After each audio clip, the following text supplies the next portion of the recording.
The man that's going to be with us tonight tells a lot of stories in his songs. He's got a phenomenal pedigree in this business, from starting out loving this music and listening to it as a youngster, and evolving into a picker and singer himself, working in radio in different capacities, finding a knack for writing songs, and coming here to this town and becoming a recording artist in his own right, and racking up big hit after big hit after big hit, not just for himself, but for others, for the songs that he penned. The songs that he wrote were different than what other people had out. That's what really set him apart from all the others, the issues that he addressed in songs, the topics that he talked about, the way that he chose to put his thoughts onto paper and to bring them to people who may not know about his way of thinking and his way of life. And there was a simplicity to the music that he had. And at a time when the music was changing a lot and in different directions, you could always depend on him for keeping things down to earth. And when his records came on the radio, his voice had a unique style. And from an instrumental standpoint, you knew who it was almost right off the bat, because more often than not, you got to hear that great fretted dobro as played by his producer of many years, Mr. Jerry Kennedy. This man is an iconic figure in our business, a member of the Songwriters Hall of Fame, a member of the Country Music Hall of Fame, a member of the Grand Ole Opry, and many, many other accolades along the way. We could talk about him for hours, but he's here tonight, so why don't we let him tell you about himself. Put your hands together, ladies and gentlemen. Give the very best welcome you got tonight for a living legend, the one and only Tom T. Hall.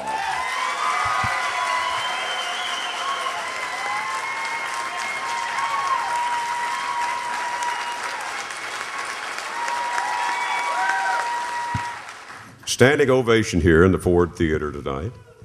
And we got a full house. There's standing room only here tonight. And this has only happened in nearly 5 years we've been doing this show, I think, twice. It happened with Kitty Wells, and it happened with Earl Scruggs. And now it's happening with you. Well, thank you. This is kind of amazing. I am 73 years old, soon to be 74, and in the last 5 years, nobody's listened to me talk for more than 3 or 4 minutes. They get up and wander off, so we got the doors locked, I guess. Judy Marshall is here tonight. May I mention some people, my friends? You can, if you like. Judy Marshall, who's worked for me 30-some years, is here tonight with her little daughter, Whitney. Well, yeah, she grew up. And my doctor, Terry Jerkins, is here tonight, and her lovely husband, Randy. And Larry Stevenson is here tonight. I was surprised to see Larry come out. And he won tickets. Yeah. That's how you get to come to this show. And Dan Hayes is here from IBMA, and I just see a lot of friendly faces, and I'm kind of astounded that you all came out. Well, you're in charge of this show. That's all I wanted to say. I told him you'd worked in radio. Yeah.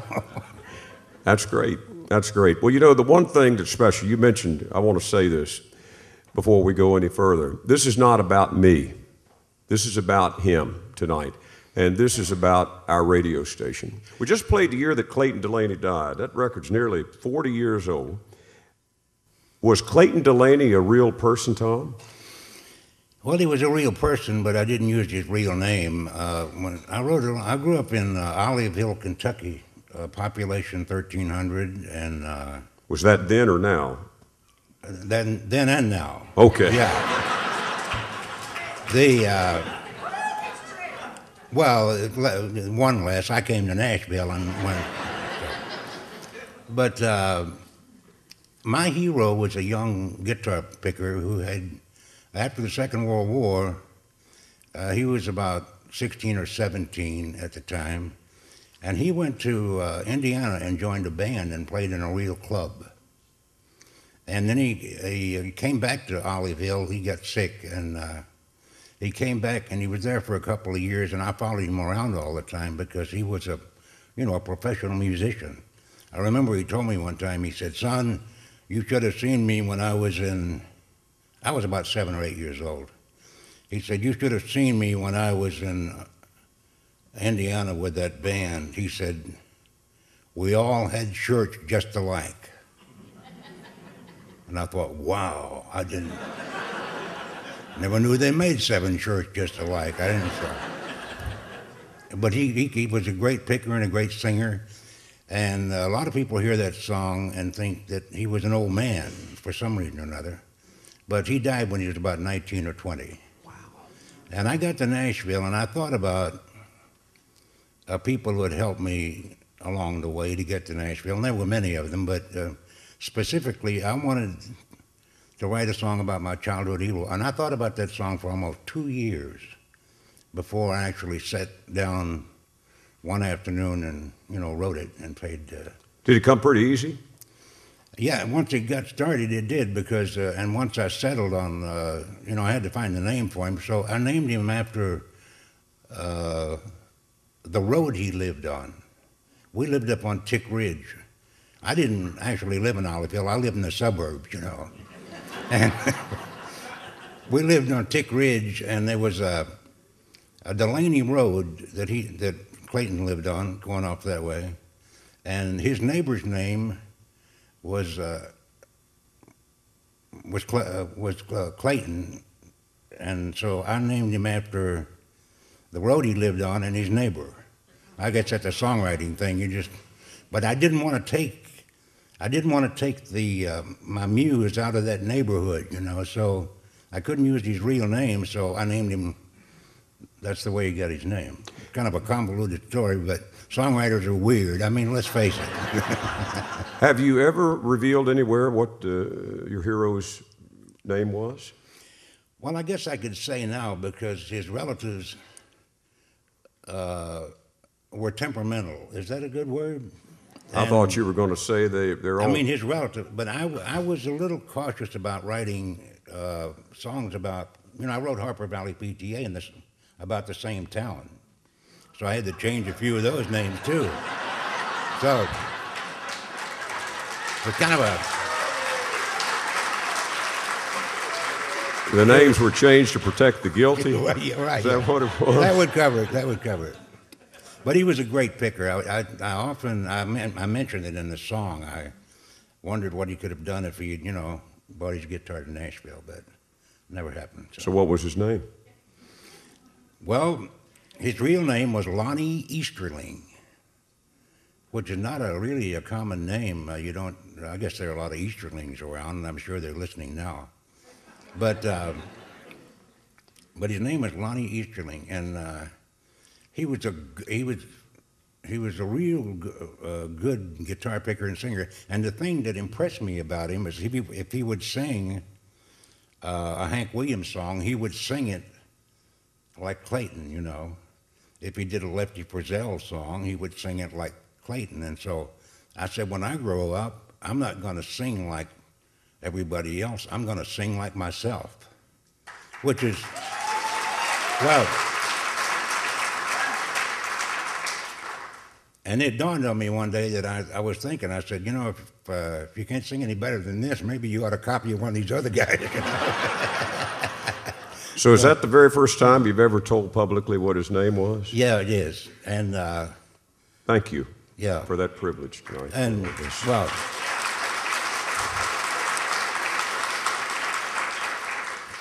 but like I said in the beginning, I'm 74 years old. What can they do to me now?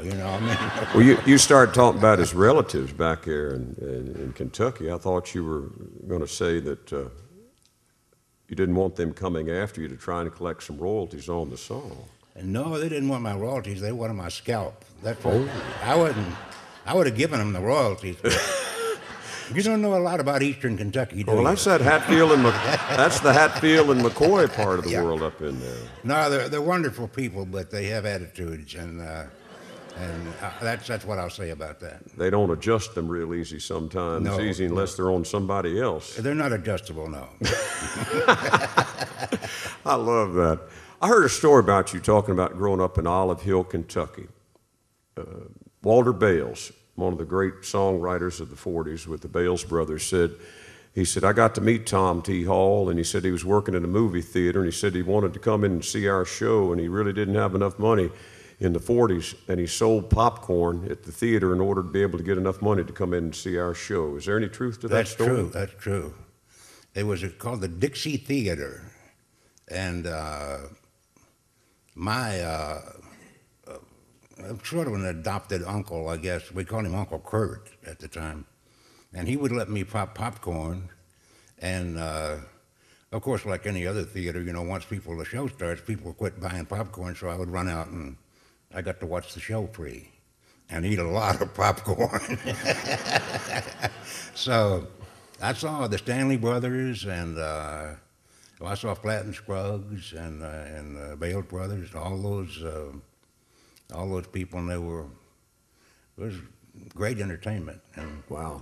That's really getting an education. It's hard to think of a big country star coming to a small town theater and performing in this day and time, but that was commonplace in those days. Well, you got to see some of the best.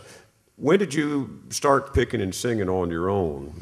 I started picking and singing when I started playing the guitar when I was 4 years old. There was a guitar in the house, and I'd pick it up. Of course, I couldn't hold it regular, but I'd put it up on a chair, and then I would stand up, and the guitar was already positioned, and I'd reach over it and,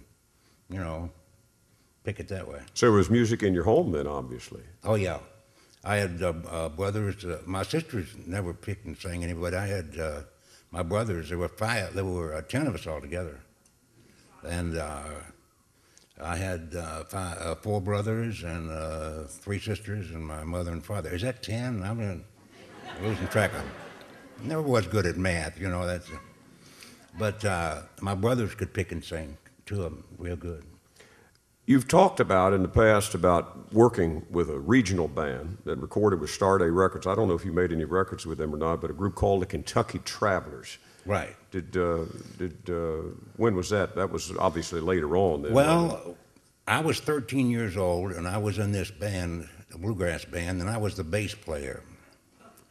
And even at that age, I had a pretty deep voice, and I was the old lordy guy in the band.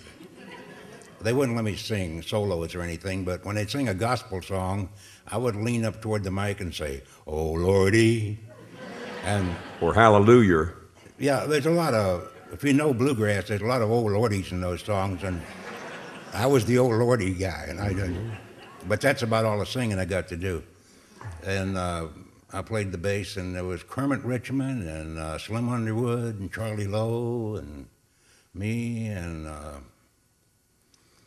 I think there were 4 or 5 of us, and they kind of came and went, Well, the Korean War broke out, and everybody in the band got drafted into the Korean War. And I was 13 years old, so I couldn't go to the war. So the guy running the radio station called me in and said, these people really like this bluegrass music.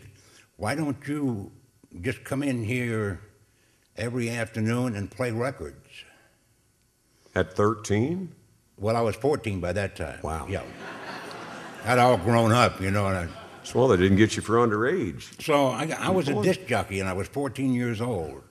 And I remember one time I was reading the news. I had to read the news, too. Disc jockeys had to do everything in those days. And I said, Winston Churchill was hospitalized this morning with the flu. And what he had was ptomaine poisoning. And if you've ever seen that spelled, it don't look anything like it.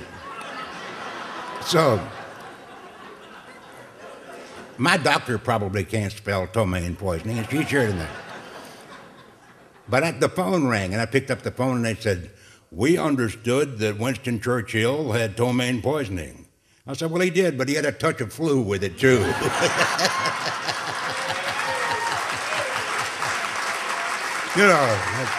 Runs around. Now back to more of the latest news from Olive Hill, Kentucky with Tom Hall. I love that.